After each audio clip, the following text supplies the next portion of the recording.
भारत सरकार ने ICDS जन संचालित आंगनबाड़ी योजना चलाई, जिसमें प्रत्येक वार्ड में एक आंगनबाड़ी का निर्माण और एक सेविका और एक सहायिका की नियुक्ति की गई। सरकार का उद्देश्य था कि धात्री महिला और उनके बच्चे कुपोषण का शिकार न हो जाएं। साथ ही साथ बच्चों को गुणवत्तापूर्ण शिक्षा भी प्रदान की जाए। उस उद्देश्य की पूर्ति के लिए बच्चे आंगनबाड़ी सेंटर पर पढ़ने और पौष्टिक भोजन की पूर्ति के लिए जाते हैं।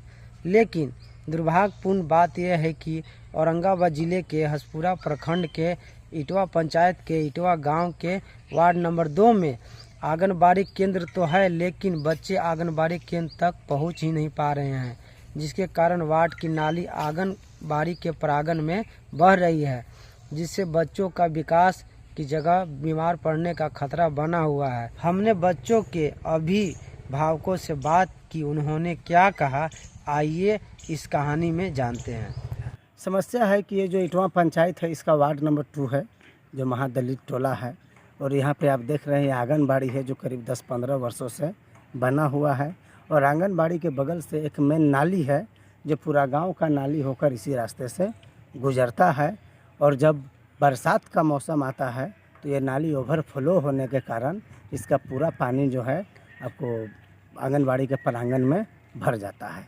और भरने के कारण जो है बहुत सारे बच्चा जो है आंगनबाड़ी में नहीं जा पाते हैं, क्योंकि वो गिरने का डर होता है और वो बीमारी का शिकार न हो जाए, क्योंकि गंदा पानी रहता है, जिसके कारण से बच्चा लोग बरसात के मौसम में पढ़ने नहीं जाते।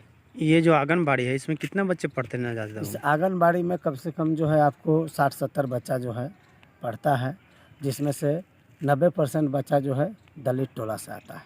ये अभी तक नाली का निर्माण क्यों नहीं हो पाया? नाली का निर्माण इसलिए नहीं हो पाया कि जितना भी जो प्रतिनिधि आए थे, हमारे जितने भी गांव के गार्जियन लोग हैं, सब लोग प्रयास किए थे, उनको बोले थे, लेकिन आज तक निर्माण हो नहीं पाया। लेकिन इस बार जो है हम अपने गांव के पूरा सदस्यों के साथ, जिसमें बुजुर्ग भी शामिल हैं, युवा भी शामिल है, और अपने जो अपना ब्लॉक का जो प्रमुख हैं उनके पास आवेदन लिखे हैं, और आवेदन लिख के जमा करेंगे और उनसे निवेदन करेंगे कि सर जो है इस नाली का जितना जल्द हो सके निर्माण करवाइए। और उन्होंने भी आश्वासन दिया है कि इस बार जो है हम निर्माण कराने का प्रयास करेंगे, ताकि बच्चे का भविष्य जो है ख़राब ना हो सके। ये नाली का निर्माण फिर भी नहीं हो पाए, इसके लिए आप आगे क्या करेंगे? अगर इस नाली का निर्माण प्रमुख साहब के द्वारा अगर नहीं हो पाता है तो लोक जन शिकायत में हम केस करेंगे और प्रयास करेंगे कि लोक जन शिकायत जो है इस नाली का निर्माण जो है करवा पाए। यही दिक्कत है सर कि हम लोग के आज तक नाली नहीं बना है। मुखिया सरपंच आते हैं, देख के चले जाते हैं और बोलते हैं, मैंने जब भी वोट के समय आता है तो बोलते हैं कि इसे बना देंगे, देख कर जाते हैं।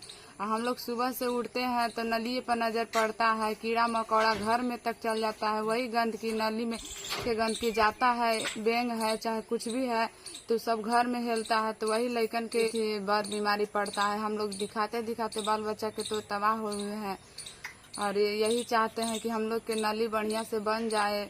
और दूसरे में बहाते हैं तो वो आते हैं तो खूबे बोलते हैं, 10 गो बात कहते हैं कि नली इसमें नहीं बहाने देंगे। अब हम लोग बाल्टी से पानी उगीचते हैं, मुखिया से कहते हैं कि मैंने हम लोग के नली बन जाए अच्छा तरह से, तो उन लोग कहते हैं कि बना देंगे, बनाते नहीं हैं। मेरी वीडियो अगर अच्छी लगी तो हमें कृपया सुझाव दें। अगर ये समस्या आपके आसपास में हो तो आगे बढ़ के अपनी भूमिका निभाएं।